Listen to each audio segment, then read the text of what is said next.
Welcome to Object-Oriented Programming course.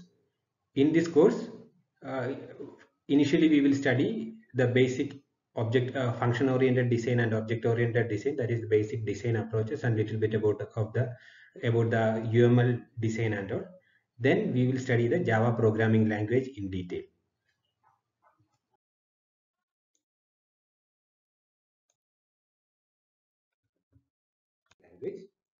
So this course is having 5 modules. First module is having some object-oriented and function-oriented design aspects and little bit about UML. Then remaining part of the first module is introduction of Java programming. Then second to fifth modules are topics from the Java programming language. These are the textbooks prescribed by the syllabus. There are 3 textbooks. First one is Java Complete Reference 8th edition. Second one for the Java is Java How to Program Early Objects. And the book prescribed for the software engineering part, that is for the module 1, is Fundamentals of Software Engineering by Rajiv Mark. Module 1 is having 3 subsections. First subsection is Approaches to Software Design. In this, we will study function-oriented design, object-oriented design, and a case study. Second part of the first module is Object Modeling using UML. In this subsection, we will study the basic concepts of object-oriented programming. Then we will study the different UML diagrams.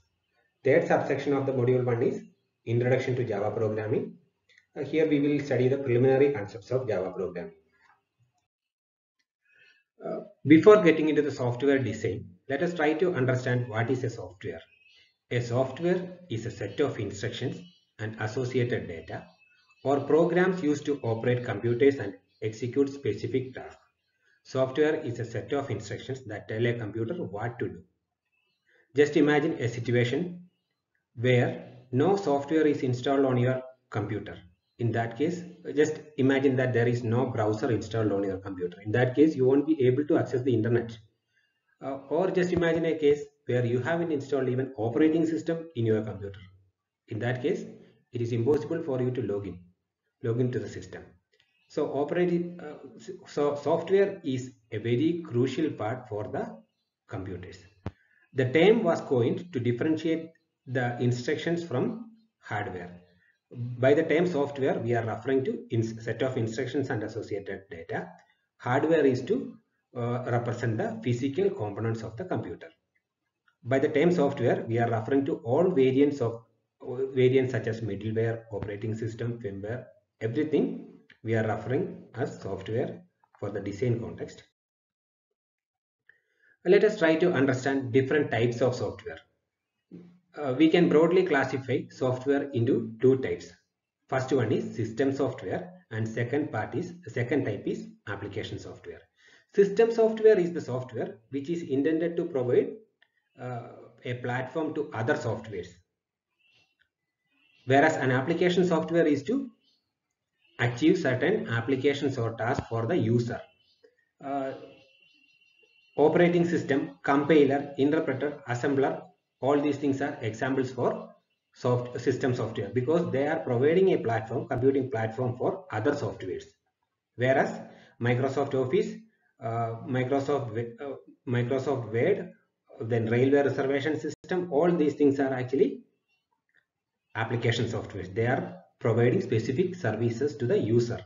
Means they are providing some user required tasks. Let us try to understand what is software design. So just look into this diagram. Here software design is a part of software development, and programming is another part of software development. So here I want to differentiate between programming and software design. So software design is the first stage before programming. Before doing any software development activity, before getting into the programming, first you have to design the software. So software design is a process to transform user requirements into some suitable form which helps the programmer in software coding and implementation. So software design tells the programmer what are the functionalities and what are the ways of organizing the subcomponents of that particular software system.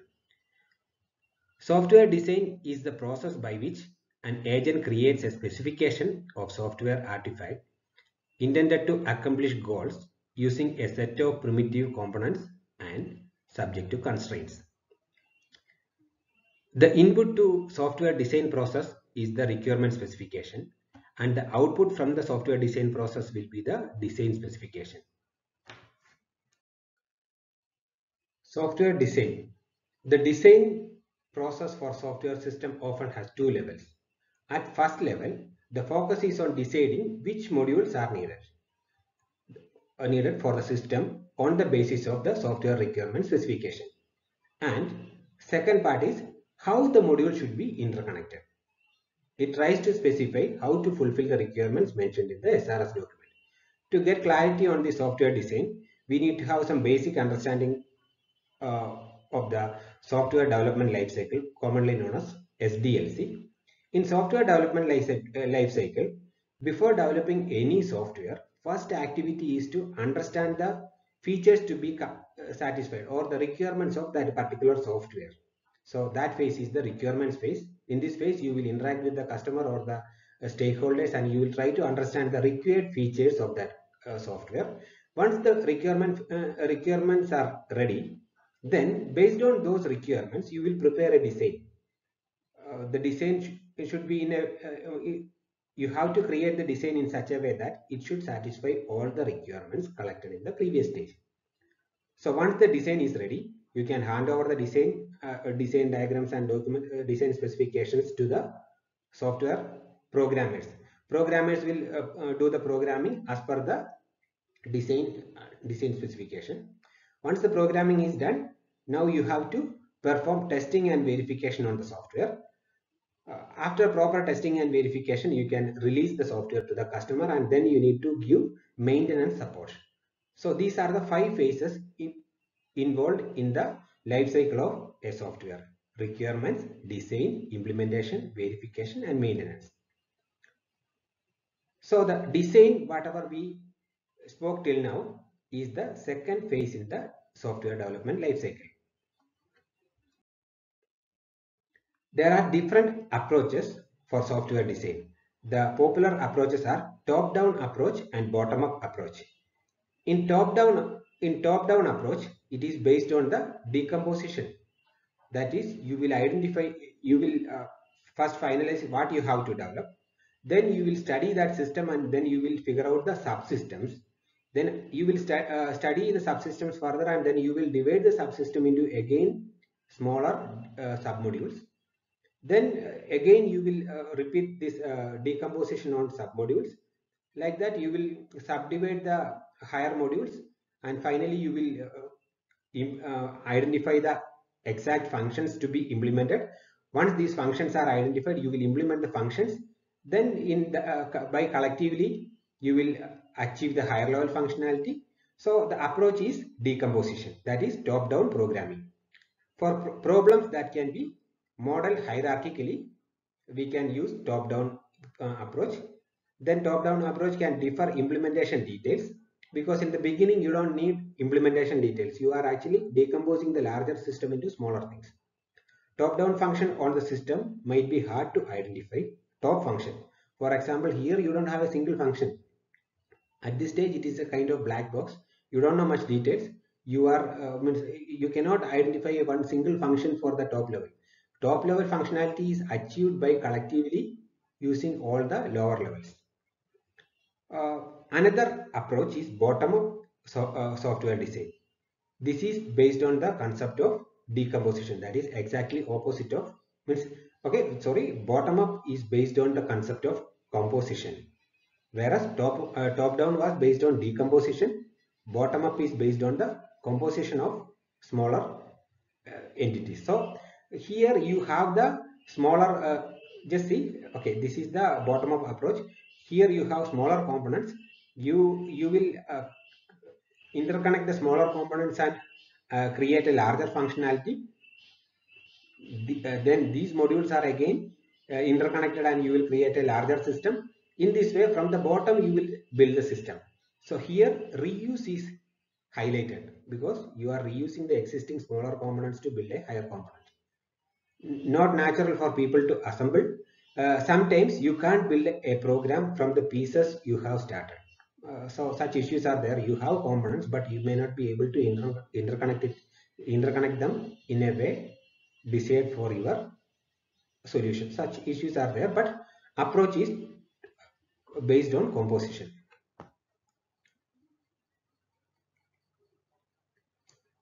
Here, one point you need to remember: top-down and bottom-up are not competing strategies. In most of the applications or most of the design cases, we will use a strategy which is a hybrid one, means where you may use some concepts of top-down approach and most of the concepts from bottom-up approach.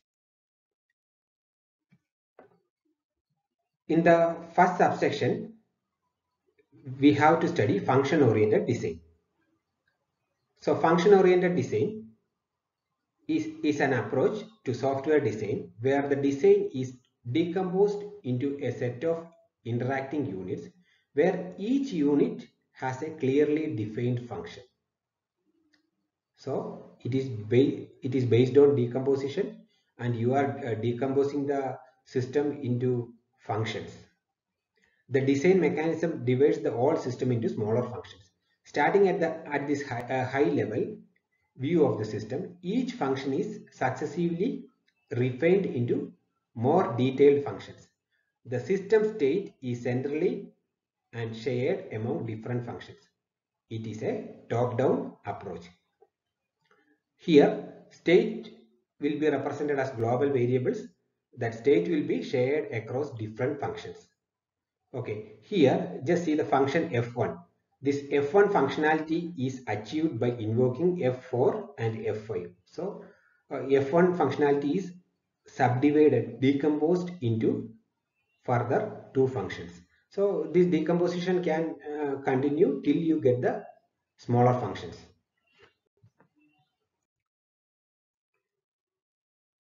At first, function-oriented design views a system as a black box that provides a set of services to the users of the software. These services provided by a software to its users are also known as high-level functions supported by the software. During the design process, these high-level functions are successively decomposed into detailed functions. The term top-down decomposition is often used to denote the successive decomposition of a set of high-level functions into more detailed functions. So here you have the top-level system. At this stage, it is a kind of black box. You will, because you don't, means at this stage you haven't decided the internal functionality of this thing. You will subdivide it into submodules. Then each submodules you will again subdivide. This decomposition process will continue till you get concrete functions. All of you have studied C programming. Just imagine the structure of a C program. In a typical C programming, there will be global variables where you can store the state. Then there will be multiple functions. So the problem can be divided and solved as different functions, and the state will be centrally maintained. So whatever problem solving approach we used in C programming is mostly function oriented design only. The functional modules can share information among themselves by means of information passing and using information available globally.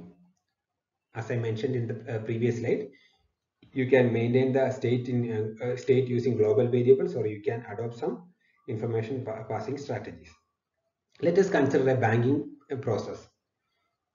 That means you are withdrawing some money or depositing some money from an ATM machine. Here, withdraw, deposit, transfer are some high-level functions that can be divided into sub-functions. So, function-oriented design. In function-oriented design, the entire problem is divided into number of functions, and those functions are broken down into smaller functions, and these smaller functions are converted into software modules. Consider the case of withdraw. Withdraw is a high level function. But if you have to implement the withdraw, you have to divide this function into sub-functions. Just consider the case of withdrawing money from your ATM. First thing, you need to verify the identity of the user. So verify user should be one function. Once the user is verified, you need to check the user's balance. Check balance should be another function. Okay, if balance is there, in that case, it is okay to give money for that withdrawal operation. But for that, again, you need to check whether that much money is loaded in the ATM machine. So the withdraw operation itself can be subdivided into different subfunctions. The function-oriented design is following the top-down strategy and top-down decomposition.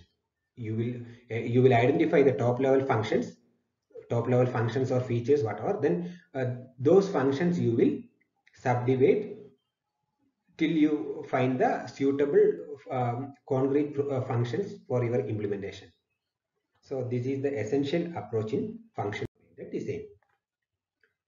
Let us consider the case of object-oriented design.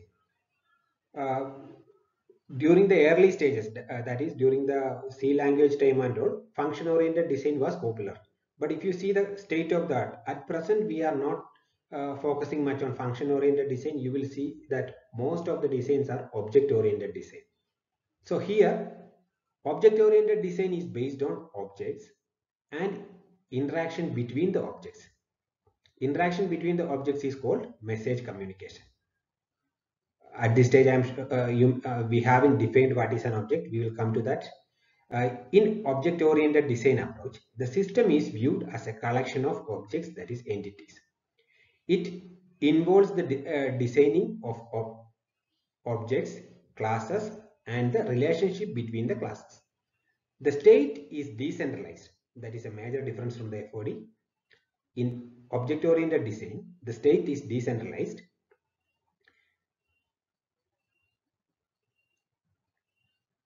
And the state is stored among each object. Each object manages its own state information. Object-oriented design follows bottom-up approach. Consider the previous example, the banking example. In the case of banking example, in FOD, that is function-oriented design, we were identifying the functions, top-level features or functions, like withdraw, deposit, like that we were identifying the function. But in the case of object-oriented design, you have to identify the actors, or the entities or the objects who are playing in this problem. We can see that customer is an entity, money is an entity, account is an entity. So this banking problem can be modeled as an interaction between these customer object, money object, account object. This is the fundamental difference between object-oriented and function-oriented design. In object-oriented design, you will try to understand the objects involved in that problem. Whereas in function-oriented design, you will try to identify the functions to be implemented in that problem. So the focus is on function in the case of function-oriented design. In the case of object-oriented design, in our previous example, each customer may be a separate object with its own data and functions to operate on these data. Here you have a very key point. Each object is having its own data and functions to operate on its own data. So you are grouping data and the associated functions in object-oriented programming. Functions defined for one object cannot refer or change the data of another object. That is, object's data and its associated functions are grouped. So one object's function is not allowed to change the data of another object. That means you have a customer instance. That customer instance functions cannot modify the data of another customer's information. The customer instance data customer instance data is allowed to modify only its own data. The objects have their own internal data which defines their state. That is why we are telling that in object-oriented design, state is distributed among objects. Whereas in the case of function-oriented design, state was kept as a centrally stored one and it was shared among all the functions. Similar objects constitute a class. In other words, each object is an instance of some class. Object, the simplest definition what we can give right now for an object is the object can be defined as an instance of a class. Let us take the case of a customer. Customer is a particular category. Okay, customer named Suresh. I am talking to a particular customer. That is an object.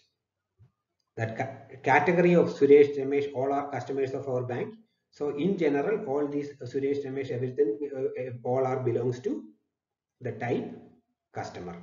So customer is a class and the instances of that class, Suresh, Ramesh, all these specific customers are objects. The class may inherit features from superclass. Conceptually, objects communicate by means of message passing. Inheritance we will see in the subsequent section. So here we are summarizing the comparison between function-oriented design and object-oriented design.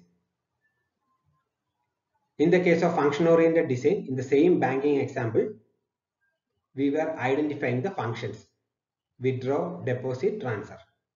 Whereas if you are using object-oriented design, you will look for the objects: customer, money, account. So this in object-oriented design, you will model the problem as an interaction between customer object, money object, and account objects.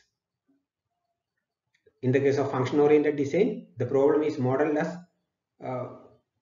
model to provide functions, withdraw, deposit features, and the global variables like your bank balance, account, means all these global variables will be shared. Whereas in the case of object-oriented design, each object will be holding its own state. So state is decentralized in the case of object-oriented design, and in the case of function-oriented design, state is centralized, shared across all the different functions. Now the remaining part is a case study. So here you can pause and read this question. This question is to develop a function-oriented design and an object-oriented design for an automated fire alarm system. This is the problem. You can pause here and you can try to understand the problem. So if you are developing a function-oriented design, you have to identify the functions, you have to identify the global variables, and the functions will modify the global variables. That is the function-oriented design strategy. In the case of object-oriented design, you have to look for the objects involved in this problem. So the same problem can be modeled in two ways. Now pause here, try to prepare your function-oriented design and object-oriented design. So once you are done with your designing, you can continue watching. This is a function-oriented design for the automated fire alarm problem. In this design, we have identified multiple global variables to store the state and multiple functions. So these global variables are storing the system state and the functions are performing the required actions.